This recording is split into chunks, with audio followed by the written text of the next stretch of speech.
How to add new mail account on your Outlook mobile app. Hello guys, so all what you have to do is simple. Go to Outlook. This is the home page as you can see right here.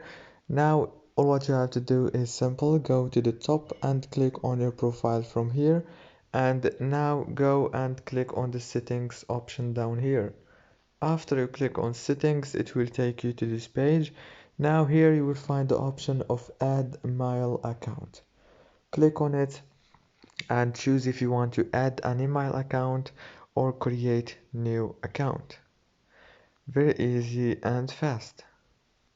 If this video was helpful, please don't forget to like and subscribe, and thank you so much for watching this video until the end. See you later.